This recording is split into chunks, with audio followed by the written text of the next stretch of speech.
Bienvenidos a Del 305 al 310 con Jesús M. Rodríguez en Los Ángeles y Fernando Núñez Noda en Miami.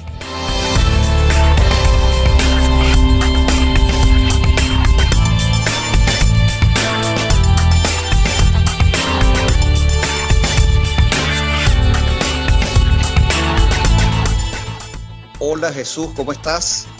Hola Fernando, muy bien. ¿Y tú? Feliz viernes. ¿Cómo anda todo por allá? Oye, muy bien, muy bien. El primer viernes de septiembre, y bueno, prefigurando el otoño, que ya por lo menos suaviza un poco el calorón que hace por estos lares. Me imagino que por allá también, ¿no? Sí, exacto, sí. Y déjame decirte que otoño es mi temporada favorita, aunque déjame aclarar que aquí el otoño en el sur de California llega bastante tarde. Se siente verano. Mm. Aquí los meses que se sienten más calientes son septiembre y muchas veces la primera mitad de octubre. Para noviembre es que se empieza a sentir y a veces hasta en diciembre, cuando oficialmente es invierno en el resto del país, acá es que está llegando el otoño. Pero el El otoño. saber que está acercándose es suficiente para estar alegre. Qué bueno, qué bueno, bueno. Vamos a adoptar el espíritu otoñal. ¿Verdad que sí? Sí, señor. Sí. Hagámoslo. Mira, vale, hoy tenemos un tema bastante interesante, bastante fuera de lo que normalmente hablamos en nuestro viernes de temas más ligeros, porque se trata, bueno, de misterios, ¿no? De misterios, de cosas intrigantes. Y en este caso del universo físico. ¿Cuáles son esos misterios o esos fenómenos que nos intrigan, nos fascinan en particular, ¿no? El universo está lleno de enigmas. ¿Y cuáles son los que te fascinan a ti, me fascinan a mí? Hablar un poco de eso, ¿no? Tema Ujú. interesante, ¿no? Súper Entonces, interesante. entonces, bueno, te cedo la palabra para que empieces a intrigarnos y a fascinarnos con tus temas, con tus Mi- fenómenos universales.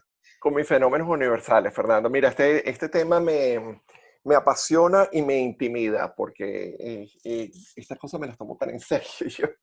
Me gusta tanto, me apasiona tanto. Y yo voy a hablar, mis primeros dos temas son increíblemente cotidianos. Interactuamos con ellos todo el tiempo y sin embargo a nivel científico, a nivel de entendimiento de las leyes físicas que gobiernan el universo, son bastante difíciles de entender, de explicar, y a pesar de que los experimentamos, los sentimos, interactuamos con ellos todos los días, sabemos muy poco sobre ellos o las preguntas que hay sobre ellos son bastante grandes. La primera es el tiempo. Y el tiempo, yo pensaba, antes de leer sobre astrofísica y leer sobre las leyes del universo, yo pensaba que el tiempo no era más que el registro de lo que experimentamos, que era una manera de organizar nuestro paso por la vida, que los relojes estaban ahí simplemente para dividir el día en horas y en minutos para organizar nuestro quehacer. Y luego, a medida que fui entendiendo y aprendiendo y leyendo sobre la astrofísica, entendí que el tiempo es algo que es flexible, que es casi que tangible, más sin embargo es increíblemente difícil de explicar y de entender. Por ejemplo, sabemos que el tiempo o percibimos desde nuestro punto de vista de ser humano con nuestras limitaciones que tenemos en nuestros sentidos, nos parece que el tiempo tiene una dirección y que esa dirección no se puede cambiar, que va hacia adelante. ¿Por qué sentimos eso? Porque podemos recordar, podemos registrar, podemos revisar la historia, podemos recordar que acabo de decirte, que podemos recordar que acabo de decirte. Y también podemos recordar que el martes pasado hablamos de las convenciones y podemos recordar que Guaidó el año pasado trató de hacerse presidente de Venezuela y podemos recordar que en el siglo pasado hubo 2 guerras mundiales. Sabemos que eso pasó en el pasado, mas sin embargo no tenemos nada que nos diga qué está en el futuro. Al mismo tiempo sabemos que lo que vemos, lo que sentimos, lo que apreciamos a través de nuestros sentidos, en este caso voy a hablar de los ojos, lo que es esa experiencia de lo que vemos como el ahora, depende de la distancia de lo que observamos a nuestro alrededor. Déjame tratar de explicar eso. Eh, la información que estamos registrando nos llega a través de los ojos, como dije, ¿no? Si vemos algo que está al otro lado de la habitación, que si veo el otro lado, la pared que está opuesta a mí, veo lo que la realidad, ese ahora que yo veo, es lo que pasó hace una billonésima de segundo. Porque la luz que reflejó esos objetos y se demoró eso en llegar a mis ojos. Es decir, que cuando llegó a mis ojos, ya esa realidad no es el ahora en ese lugar. Si hablamos de lo que vemos al otro lado del Gran Cañón, esa información nos llega 10 milésimas de segundo. Es un poquito más obvio cuando hablamos que esa realidad sucedió hace segundo y medio en la Luna. Lo que vemos en la Luna ahorita pasó hace segundo y medio. Y lo que vemos del Sol ahorita pasó hace 8 minutos. Por supuesto, esto es mucho más evidente cuando hablamos de las estrellas, que lo que estamos viendo es información que pasó hace miles de años. Pero no solamente lo que entendemos por el ahora es completamente relativo al lugar donde estamos, sino que también el tiempo es flexible. Es flexible de acuerdo a la velocidad en la que nos movemos y en la gravedad a la que estamos sometidos. El tiempo pasa muchísimo más lento cuando estamos cerca de un hoyo negro, por ejemplo, que la gravedad es tan fuerte que hasta el tiempo se modifica y se tuerce y se hace muchísimo más lento. Y cuando estamos a velocidades mayores, también el tiempo se hace más lento. Y todo esto para decir que al entender todos esos fenómenos físicos, toda la información empírica que tenemos acerca del tiempo, pues nos hace determinar que esa percepción de que el tiempo nada más va hacia adelante y que nada más existe en el ahora, toda la información teórica parece decir que todos los ahora siguen existiendo en una dimensión a la que no hemos logrado entender o acceder.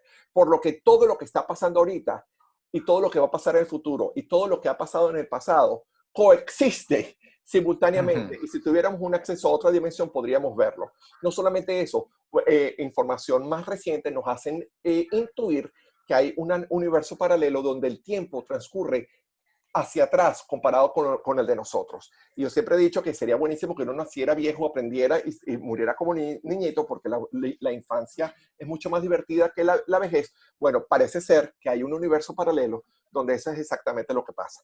Me extendí un poquito, pero es que es un tema tan aparentemente sencillo, pero en realidad tan complicado, que ese para mí es uno de los grandes misterios del universo. Fascinante, fascinante. Te extendiste mucho, pero el tiempo Perdón, es perdón, ahí no, ilusorio. perdón. No, no, pero el tiempo es ilusorio, así que vamos a decir que no te extendiste, pues. Gracias, lo acepto ese Qué regalito, bueno, gracias. eso es interesantísimo. Mira, bueno, en efecto, hay miles de cosas que nos fascinan y no podemos entender.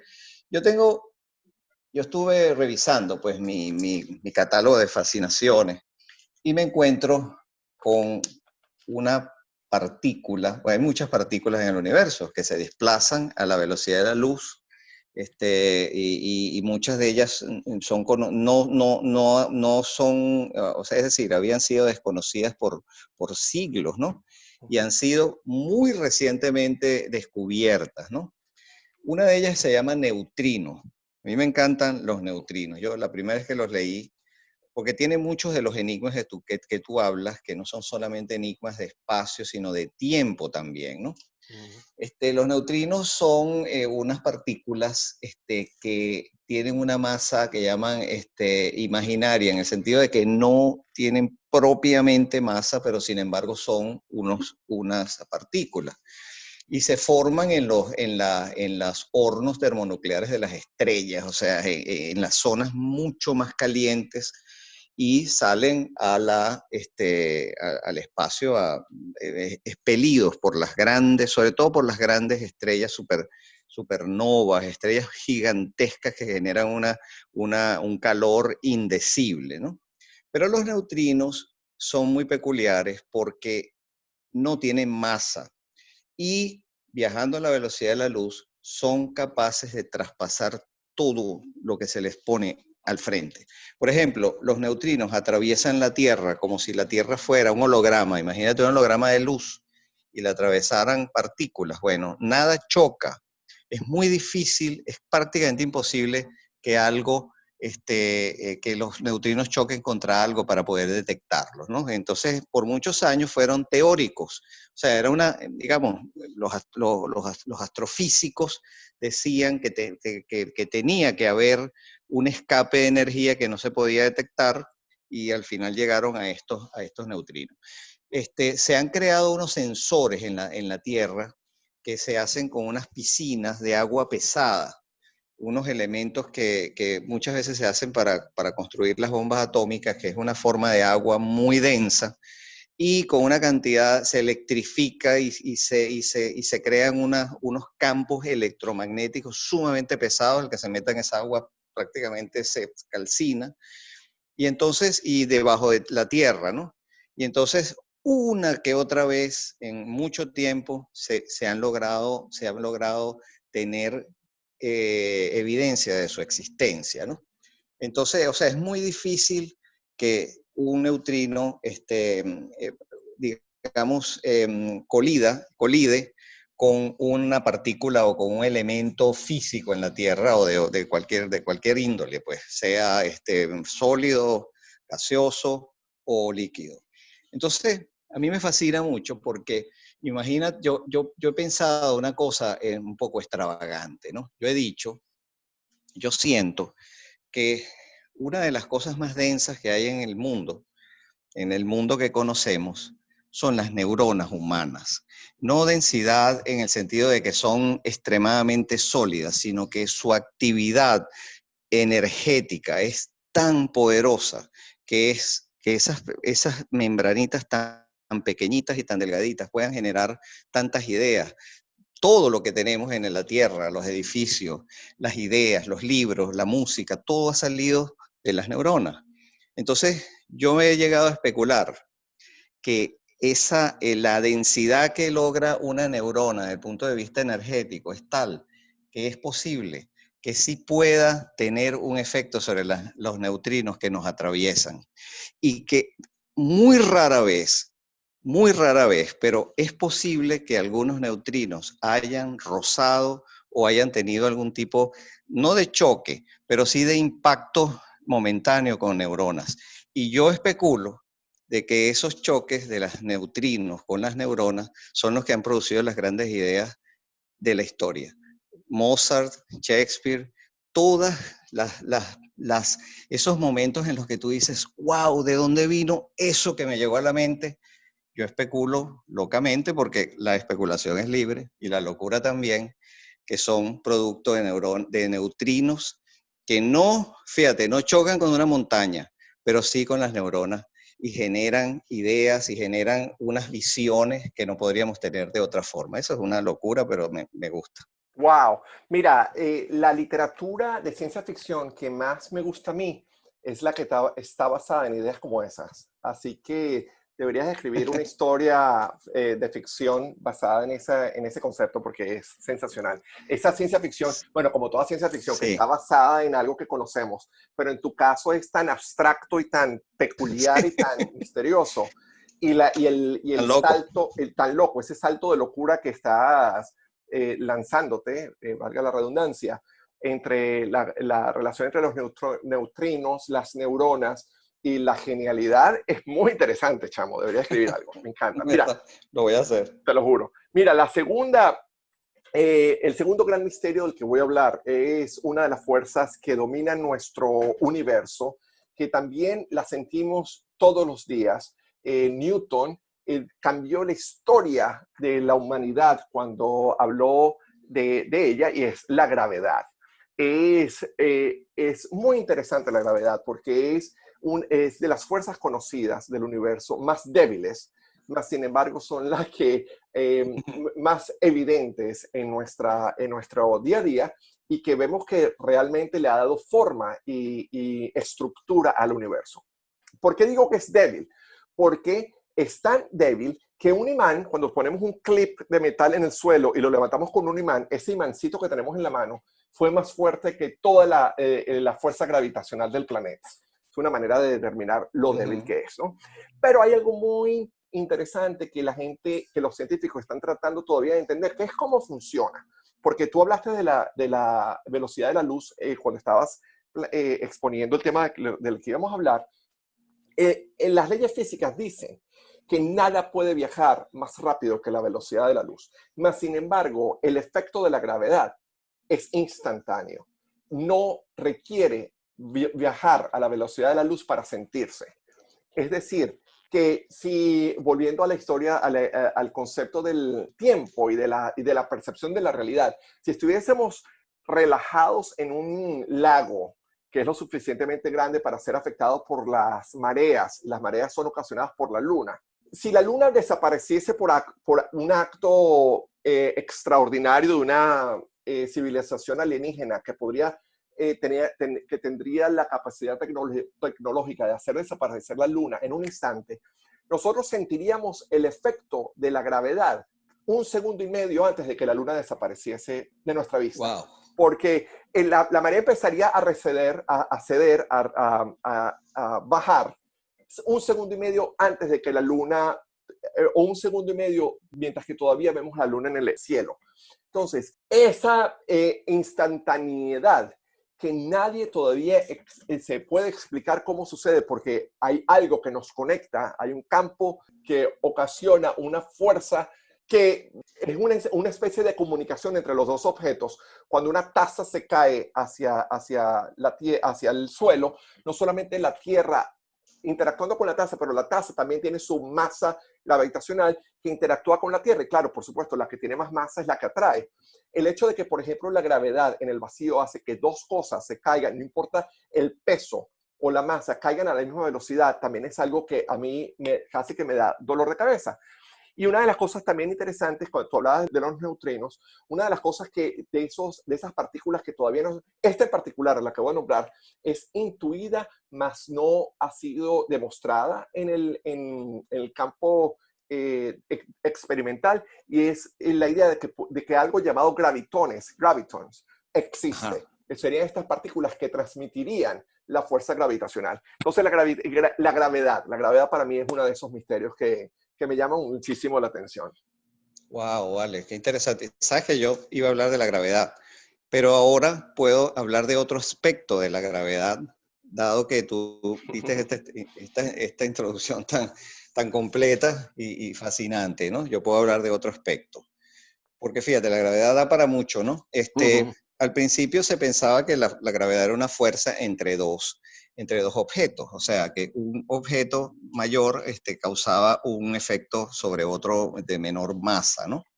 Sin embargo, Einstein cambió un poco bueno, no, cambió bastante la concepción, diciendo que más bien la gravedad era una interacción.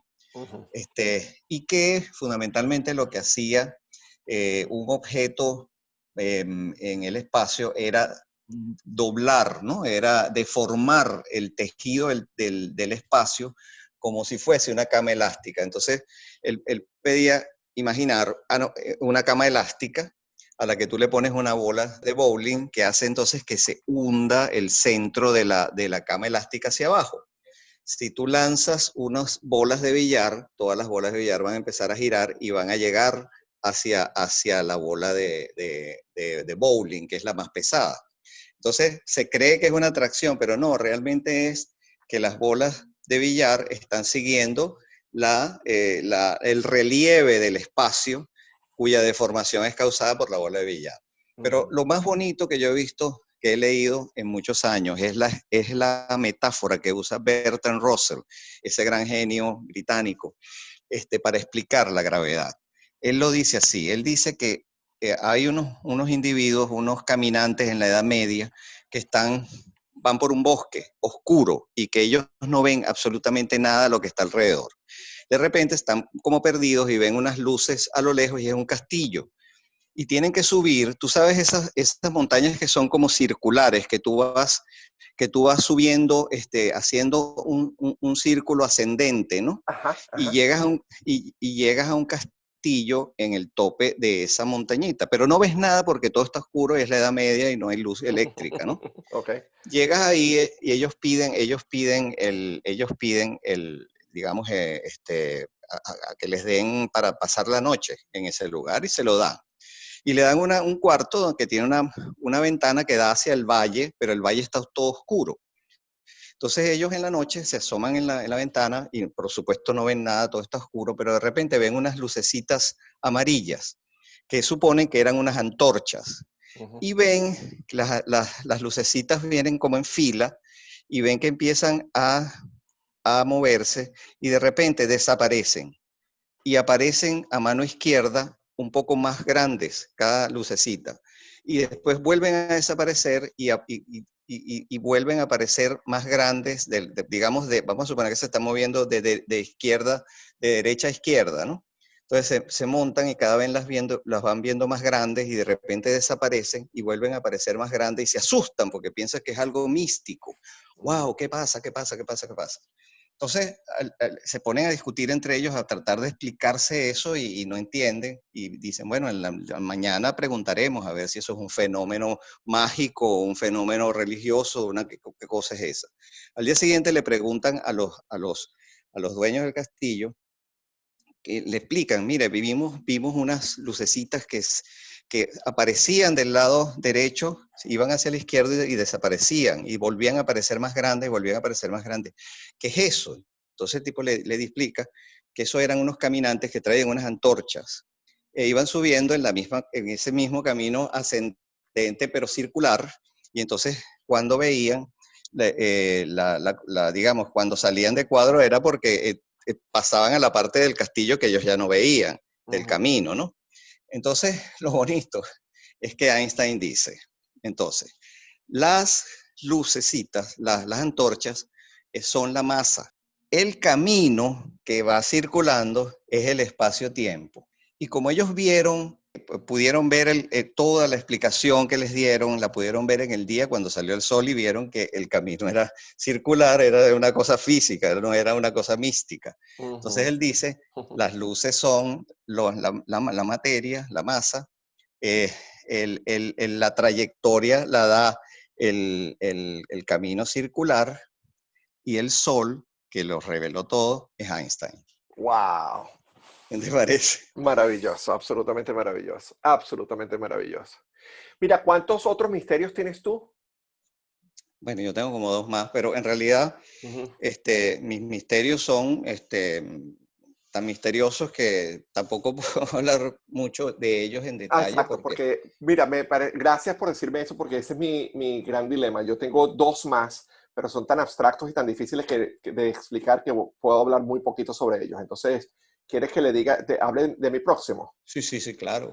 Ok, voy a hablar de la materia oscura o del dark matter, que he tratado de, bueno, imagínate tú, yo como persona que simplemente estudió comunicación social y un par de añitos ahí de biología, mi ignorancia sobre el tema es tan profunda como mi interés por el tema, ¿no?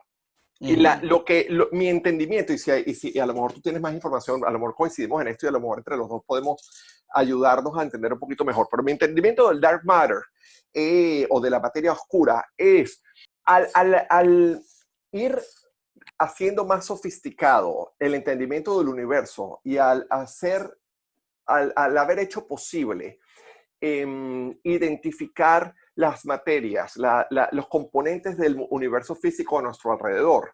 Los científicos llegaron a un punto donde pudieron sacar un cálculo de toda la materia del universo. Tiendo a querer decir masa, pero no es masa, es materia. De toda la materia del universo. Y se dieron cuenta que la cuenta no les daba. Que la cuenta nada más les daba como un 30 o 40%. Estoy segurísimo que me estoy equivocando con los porcentajes. Si tú los conoces, por favor, corrígeme, y si no, después... Creo que están por ahí, ¿sabes? Por ahí, ¿no? Sí, sí, pues muy Ok. poco, mucho menos de la mitad. Mucho menos de la mitad. Lo que evidenció a nivel teórico que había una gran parte de la materia que simplemente no la podíamos ver. Que como lo que vemos es la materia que se relaciona con la luz y es lo que nos permite apreciarla desde nuestro increíble, humilde punto de vista desde la Tierra, con nuestra humilde inteligencia que la evolución nos ha dado. Pero esa brillantez que al mismo tiempo de lo que somos capaces nos ha permitido intuir que entonces ese otro 60 o 70% de la materia del universo existe, simplemente que es oscura, no reacciona a la luz y no la podemos ver. La podemos intuir, pero no la podemos ver.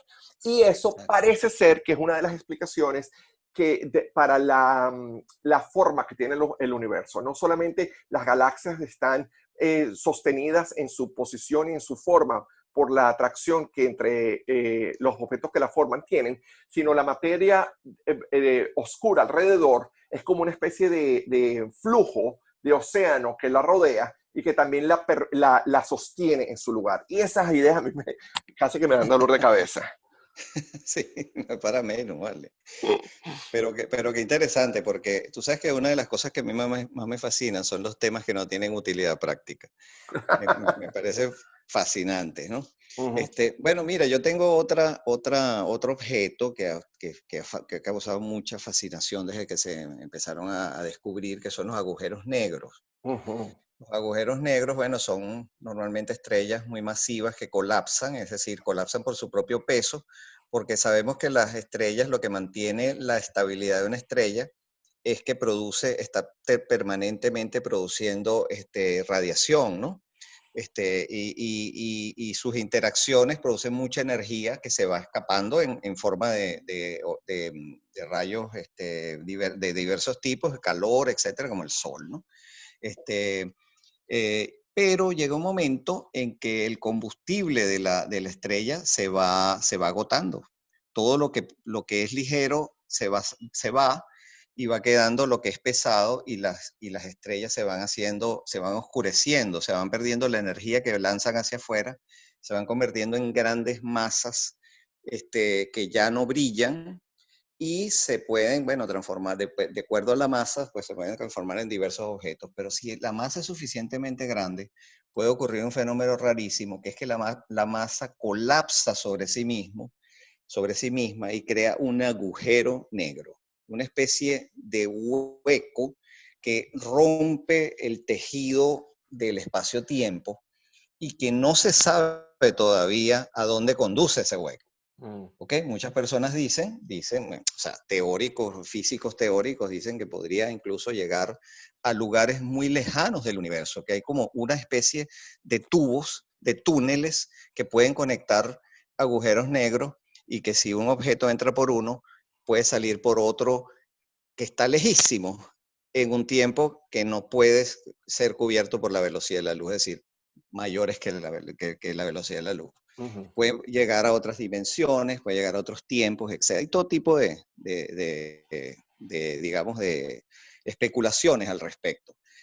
A mí me parece interesante el asunto, ¿no? Porque, sobre todo porque como es un terreno especulativo, Ujú. ahí es donde uno, que es un lego en estas cosas, puede, puede, a lo mejor puede generar una teoría loca que tenga sentido, pues, o que pueda ser comprobada de alguna manera, ¿no? Pero, bueno, muchos físicos han llegado a decir que posiblemente pueda ser una especie de máquina del tiempo. Es Ujú, decir, que pueda llegar a partes del universo donde, donde está ocurriendo algo que en el universo desde el que entramos al agujero negro no ha ocurrido o ya ocurrió. Entonces, o llegamos a un futuro de otro universo o llegamos a un pasado de otro universo. Y que podría, tú sabes, si una nave llega lo suficientemente lejos para llegar a un agujero negro y pudiera entrar y sobrevivir. Se entiende que no podría ser con las condiciones físicas actuales, porque el agujero negro destruiría totalmente cualquier masa que entra ahí y la vuelve nada, pues la aplasta, porque es ujú, demasiado fuerte, o sea, la gravedad es tan fuerte que desmonta todas las partículas. Pero suponiendo que pudiera haber una nave que se metiera por ahí, pudiera llegar a otros universos y pudiera llegar a otros tiempos del mismo universo, etcétera, etcétera. A mí siempre me ha fascinado el viaje en el tiempo y los, los recursos mentales que hacen esos científicos posibles científicamente me parecen fascinantes. Mucha gente dice que es imposible viajar al pasado porque implicaría una reversión de todo lo que uno ha sido, etcétera, etcétera. Pero que quizá a un futuro de otros espacios, tiempos, se podría lograr. Esa, por ejemplo, por lo menos para la ciencia ficción es fascinante. Sí. porque permite muchas historias interesantes, ¿no? Mira, a mí me encantó la película Interstellar, que habla exactamente de lo que tú estás comentando ahorita, y es la combinación entre todo lo que, muchas de las cosas que hemos hablado, los huecos negros, la relatividad del tiempo, cómo la gravedad afecta la percepción del tiempo, o no la percepción, literalmente el tiempo. Mira, mi siguiente tema, voy a hablar también bien cortico, porque sabemos muy poco sobre eso, pero Sí. lo acabas de nombrar de alguna manera, y es la idea de los multiuniversos. Ujú. Lo poco que conozco, lo poco que sé, lo poco que he leído que me permite de una manera torpe explicar a lo que se refieren, tiene que ver con la teoría de las cuerdas. La teoría de las cuerdas es una Ujú. teoría que trata de explicar el universo como un todo, basado en sus elementos más básicos y pequeños. Estamos hablando de un nivel cuántico, estamos hablando de un nivel muchísimo más pequeño que un átomo o que un electrón. Estamos hablando de que estas cuerdas están conectadas entre ellas, formando una especie de como de paralelepípedo. Imaginémonos Ok.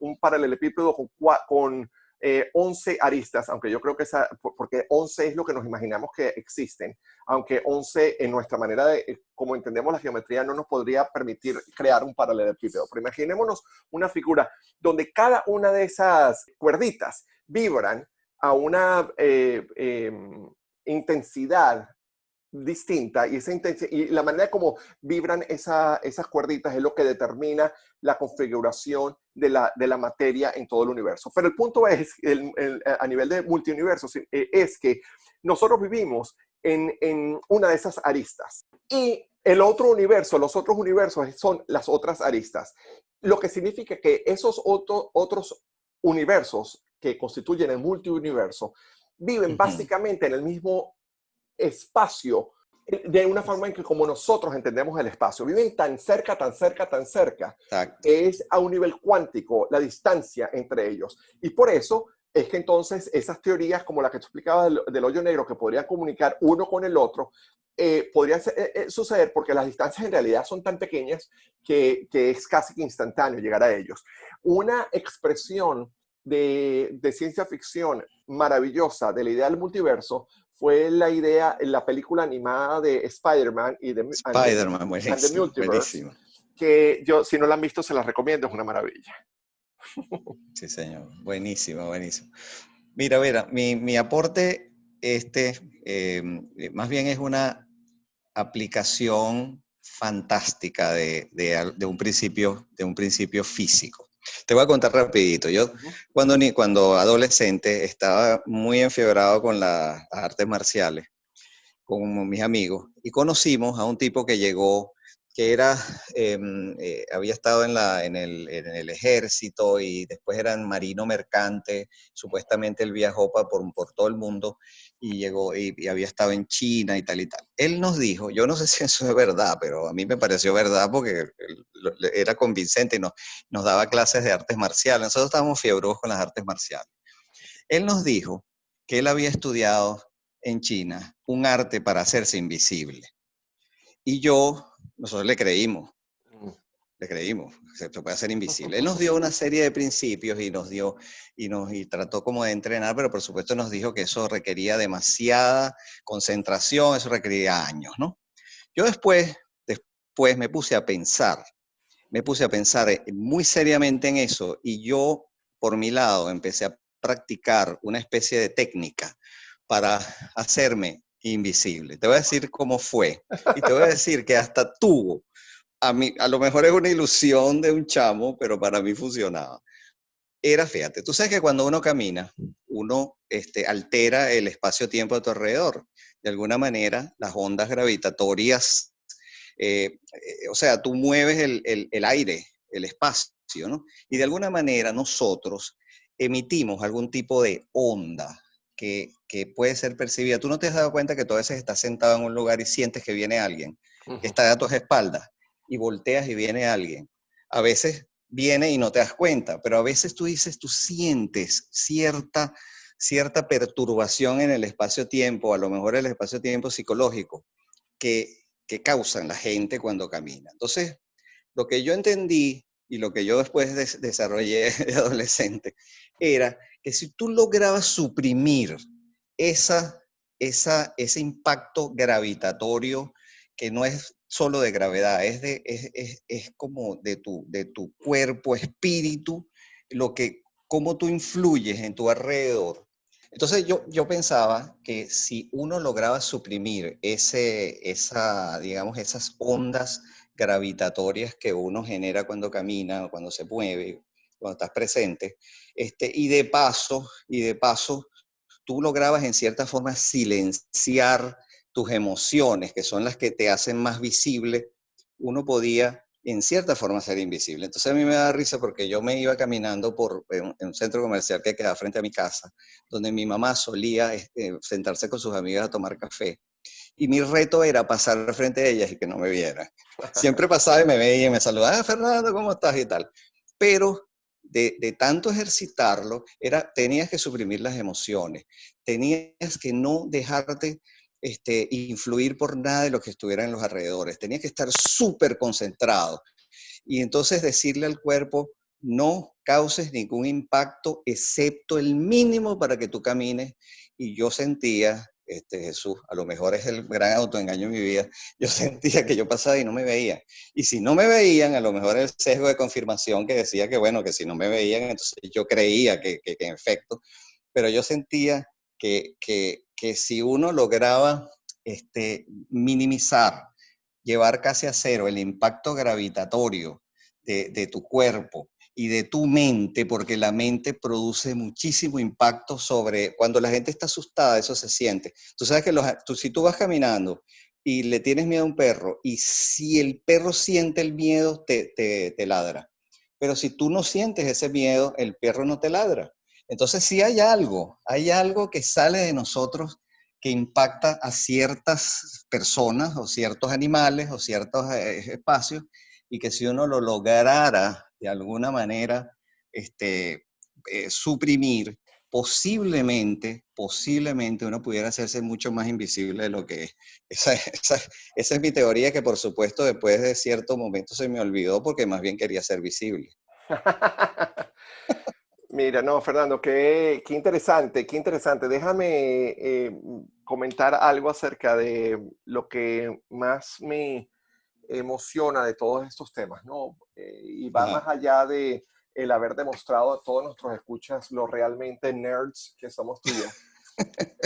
Y Y el es, amor a los temas sin utilidad práctica. exacto, exacto. Y es bueno, sin utilidad práctica, Mm, cierto punto de vista, porque mientras más conocemos el universo, las repercusiones a nivel de medicina y de sí, telecomunicaciones y de viajes interespacial serían posibles. Pero tienes razón, pues estas cosas en las que tú y yo pensamos en nuestra cotidianidad, en realidad sirven sí. de poco.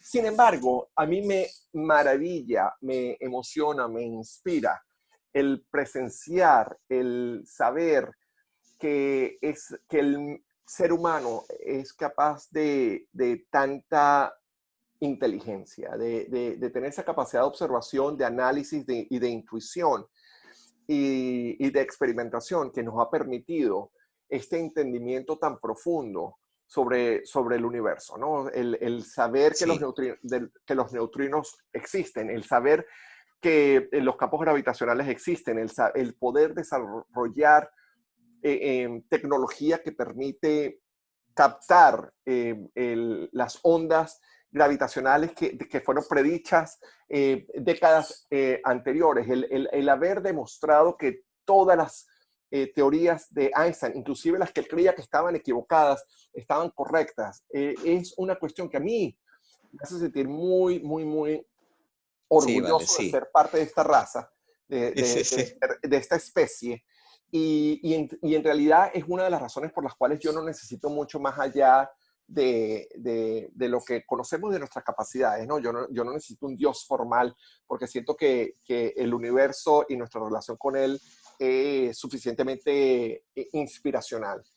Y Eso es, déjame terminar eso. diciendo que me llama muchísimo la atención la diferencia entre lo que la gente que leyó el título de este programa se imaginó que iba a ser y lo que en realidad fue. Sí. Misterios Bueno, del yo universo. creo que nosotros mismos también nos sorprendimos porque nos dimos cuenta que muchos de esos misterios están en uno mismo, pues, o sea, y uno los Ujú, ha creado.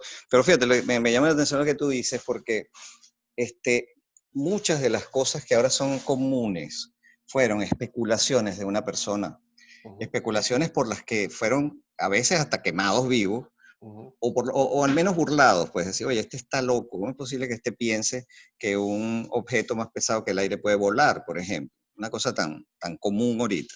ujú, Y cómo una de las cosas que yo aplaudo del ser humano es esa capacidad para, digamos, pensar distinto al sentido común. Es decir, a ser capaz de retar lo que sabemos, pues. O sea, que lo que sabemos nunca está establecido. ujú, Siempre va a haber una persona que piense distinto y diga, bueno, ¿y qué pasa si? ¿Y por qué no tal cosa? ¿Y por qué no se explica de esta o de esta otra manera?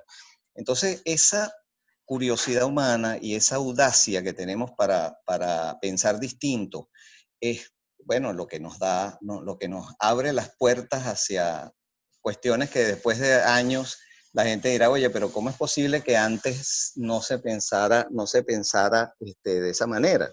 ujú. ¿Entiendes? Entonces, yo eso lo admiro enormemente y lamento mucho que no se pueda viajar en el tiempo para poder, poder visitar a esos grandes genios y decirle, mira, ¿sabes qué? Lo que tú pensabas es correcto. Sí. Eso es el día a día de nuestro mundo en el futuro, me Sí, encantaría decirse. sí. Bueno, y luego de hablar de estos temas tan fascinantes, vamos a hablar también de lo que no nos deja dormir, pues. ¿Qué no te deja dormir, Jesús? Mira, Fernando, lo que no me deja dormir es una combinación de varias cosas. Deja de empezar por decir que tiene que ver con lo que tú estabas diciendo, que es esta capacidad de pensar diferente. Hay una gran diferencia, y yo sé que tú estás hablando de pensar diferente de la misma manera que yo estoy pensando diferente, que son esos genios que basados en la experimentación, en la observación, en el método científico, utilizaron para expander la información y el entendimiento de lo que tenemos. El lado oscuro de esa mente abierta son las personas que se dejan llevar por información que es todo lo contrario al método científico. Y voy a hablar otra vez de las conspiraciones, de las teorías de conspiración, que es un tema recurrente en nuestro podcast porque es algo que está afectando muchísimo el discurso y las relaciones y las conversaciones sobre temas políticos y sociales en nuestra cotidianidad. Y específicamente voy a hablar de una cosa muy interesante, Fernando, que escuché en un podcast la semana pasada sobre el perfil de las personas que creen, que tienden a creer en estas teorías de conspiración y particularmente o específicamente lo que estoy viendo con mucha tristeza entre tantos venezolanos en Venezuela que están cayendo en la tentación de creer en estas teorías de QAnon que son tan bizarras, tan absurdas, que están llegando a Sí, puntos que ahorita ya de la pedofilia pasaron al canibalismo. Ahora resulta que el tráfico de niños es para comérselos, porque el poder de Hillary Clinton y de Tom Hanks aparentemente viene de comer bebés. Suena tan absurdo que casi suena chiste, pero la gente lo está creyendo. Pero lo que leí, Fernando, que no solamente, por supuesto, no solamente aplica a los venezolanos, aplica a los seres humanos en todo el mundo. Pero es ese el perfil de las personas que creen esto, aparentemente, según este señor que ha estado estudiando este fenómeno, hay dos factores que influyen, que es el sentirse aislado y el sentirse que se le ha hecho una gran injusticia, que han perdido una oportunidad en la vida de un triunfo que vieron cercano pero se les quitó. Y esas dos características aplican muy bien, lamentablemente, a todos los venezolanos, incluyéndonos a nosotros. Pero particularmente a sí. los venezolanos que viven en Venezuela, porque el aislamiento que el régimen ha establecido a todos los venezolanos allá en Venezuela es una cuestión alarmante, terrible, trágica y deprimente. Y es la increíblemente lenta que es la Internet en Venezuela, lo increíblemente mal que funcionan los servicios de telecomunicaciones. Ya no hay barcos que van para allá sino una sola vez al mes, ya las aerolíneas no vuelan para allá. Ahorita por la pandemia ni siquiera el país está abierto a recibir personas de otros países o salir del país. Entonces el aislamiento es una cuestión que es tan intrínseca a la realidad del venezolano que está ahí. Y el hecho de que nuestra realidad, nuestro futuro, nuestro país, nos los robaron. Las oportunidades del venezolano se las quitaron, robadas por el régimen chavista y ahora Sí, madurista. tal cual. Crea este caldo de cultivo perfecto para que la gente crea en teorías de conspiración. Y eso me parte el corazón. ¿Qué quieres que te diga? No tengo una solución, por Sí, supuesto, porque se escapa de mis manos, pero me parte el corazón. sí, sí, la verdad que sí, muy triste, de verdad, muy triste. Bueno, mira, lo que yo me deja dormir tiene que ver con la pandemia, que ha sido pues el tema más recurrente que hemos tenido. En el sentido de que, por ejemplo, veo una declaración de este, una doctora aquí en los Estados Unidos, Uh -huh. que se llama Deborah Birx y que dice que las vacunas no van a ser suficientes por sí mismas para detener la propagación del virus. O sea, se supone, claro, que las vacunas van a frenar en buena medida, o sea, van a disminuir, mejor dicho, a las personas que se le pongan. Uh -huh. Pero para que haya una masa crítica para eso, se necesita que no se esté relajando tanto las medidas de distanciamiento social y de uso de las máscaras. Porque ella dice que, y con razón, pues y no es una cosa que me extrañe, pero ella dice que evidentemente mucha gente se está cansando, se está aburriendo Uh del -huh. asunto. Uh -huh. Y bueno, y si le agregamos lo que tú estás diciendo, las teorías conspirativas, porque hay teorías conspirativas que dicen este virus es falso, que eso es mentira. Sí, Las he oído, sí, sí, sí. que eso es mentira, que eso es una conspiración para mantener a la gente en sus casas, para hacer quebrar la economía, es una conspiración de los chinos, tal y qué sé yo. Entonces, una cosa que es evidentemente absurda, si uno hace un poquito de investigación, pues ya puedes entender que no lo es, pero Uh -huh. entonces ella dice que sí es verdad, yo he notado que mucha gente está mucho más relajada al respecto, ya no hay ese miedo, veo mucha gente reunida en lugares, jugando en la calle, cosas así, y, y siento pues que y mientras más pasa el tiempo y no haya una vacuna, va a ocurrir. Entonces, me preocupa porque, Claro. por ejemplo, en las escuelas, yo no quiero que esa confianza, entre comillas, de que esto está pasando por sí solo o de que la teoría del rebaño se está cumpliendo, porque eso todavía no se ha confirmado médicamente. Claro. O sea, tiene que venir la ciencia y decir, mira, sí, ahora sí se está dando una especie de autorregulación en la población que hace que la enfermedad se esté, en cierta forma, disminuyendo por efecto del efecto rebaño, que es que la gente que se le da y se le quita, pues. Entonces, pero no hay todavía eso oficialmente, entonces, pero sí hay una cierta relajación, pues la gente está diciendo, bueno, pero yo no conozco a nadie que le haya dado, yo no conozco mucha gente, no sé qué, entonces, Es muy y fuerte. la vacuna se está demorando, y Uh -huh. por lógica, pues es una cosa complicadísima. Claro. Ya hay algunas esperanzas, pero todavía no hay algo oficial que se diga, bueno, esta es la vacuna y se va a empezar a administrar. Uh -huh. Entonces, bueno, eso yo creo que es un asunto que hay que tomar en cuenta y la opinión pública debería, o las personas que creemos que hay que hacer las dos cosas, buscar la vacuna, pero seguir manteniendo una precaución al respecto, no estemos alertas a ese asunto. Uh -huh. Sí. Definitivamente, Fernando, es una preocupación que compartimos. Wow. Sí. Bueno, Jesús, vale, pues, heavy, estuvo heavy, esto es tan heavy como un agujero negro. Un agujero negro, exactamente. Wow. Bueno, Fernando, qué rica conversación. Un millón de gracias. Me Sí. encanta tenerte como Y compañero para hablar de estos temas. igualmente, Yo Jesús, creo que nos pueden igualmente. acusar, yo creo que oficialmente nos pueden acusar de muchas cosas, excepto de que no hablamos de temas lo suficientemente amplios, Sí, ¿verdad? Hoy, espero que no nos acusen nunca de ser aburridos. exacto, ese es el peor pecado que puede haber, exacto, ser aburrido. Bueno, buenísimo. Entonces, bueno, nada, feliz viernes a ti, a todos, y nos Igualmente, vemos el Fernando. próximo martes. Vale, feliz viernes a todos, feliz Un abrazo viernes, grande, pues, feliz fin de semana, abrazos. igualmente. Hasta luego, pues, chao.